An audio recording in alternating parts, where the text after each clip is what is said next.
जो भी आपके जीवन में घटित हो रहा है वो इसलिए घटित हो रहा है क्योंकि आपके जीवन को और बेहतर बनाया जा रहा है।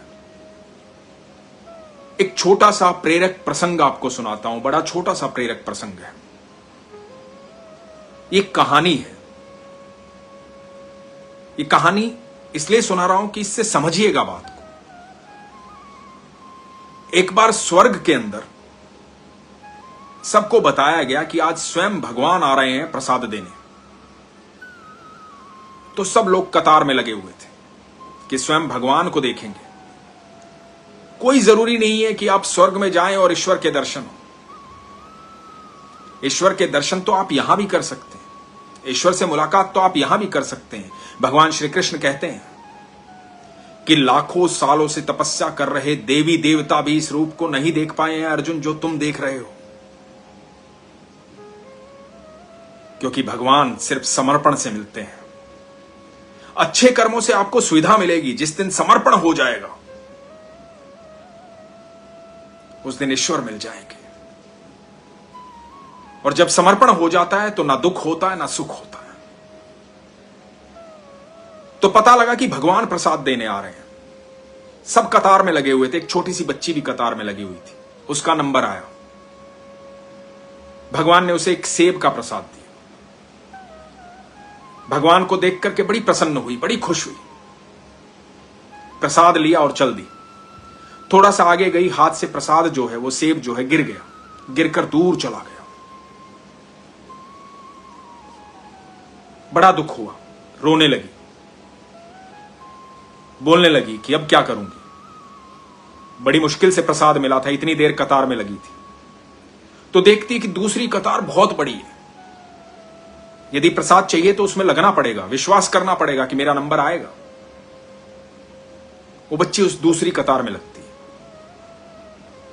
अब दूसरी कतार में इंतजार कर रही है। भगवान सबको प्रसाद दे रहे हैं। देखती कि भगवान का जो प्रसाद का टोकरा है उसमें प्रसाद खत्म हो रहा है। नादान है। भगवान के भंडार कभी खाली नहीं होते। भगवान हमेशा आपको देना ही चाहते हैं। आप कभी सोच करके देखिएगा, हमने सिर्फ ईश्वर से लिया ही लिया है और उन्होंने सिर्फ दिया ही दिया है। उसके भंडार कभी खाली नहीं होते। भगवान श्री कृष्ण कहते हैं कि मैं तुमको सब कुछ दे सकता हूं, तुम अपनी इच्छा, अपना पात्र बड़ा करो। तुम उस काबिल बनो कि मैं तुम्हें देऊं और तुम संभाल पाओ। मैं तुम्हें अवश्य दूंगा। तो अब कतार में लगी है, इंतजार कर रही है। लग रहा है कि भगवान का प्रसाद खत्म हो गया है, लेकिन तभी देखती है कि सेवक आ गए हैं और बहुत सारे सेब लेकर के। तो बड़ी खुश होती है। अब उसका नंबर आता है। जब उसका नंबर आता है तो भगवान को देखती है, मुस्कुराती है, आंखों से अश्रु बह रहे हैं, चेहरे पर मुस्कुराहट है। भगवान को देख रही है, प्रेम में है, खुश है कि मेरा नंबर आ गया है। भगवान उसको फिर से एक सेब देते हैं और भगवान कहते हैं, तुम परेशान थी ना कि तुम्हारे हाथ से सेब गिर गया था। वो सेब सड़ा हुआ था, उस तरफ तुम्हारा ध्यान नहीं गया, लेकिन मुझे सब पता था। मैंने उसे देख लिया था और तुम चली गई थी। मैंने ही तुम्हारे हाथ से उस सेब को गिरवाया। ये जो सेब आया है ये ताजा सेब है। जब तुम कतार में खड़ी थी तो ये वृक्ष से तोड़ा जा रहा था तुम्हारे लिए। ये सबसे स्वादिष्ट है। तुमने मुझ पर भरोसा किया, इसलिए सबसे स्वादिष्ट सेब मैं तुम्हें दे रहा हूं। अति प्रसन्न होती है। इस बात को समझने की कोशिश कीजिए।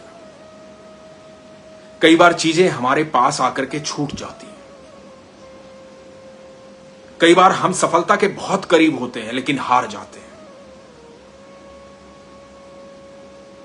कई बार ऐसा होता है कि हम जो चाहते हो हमें मिल नहीं पाता, तो घबराइए मत,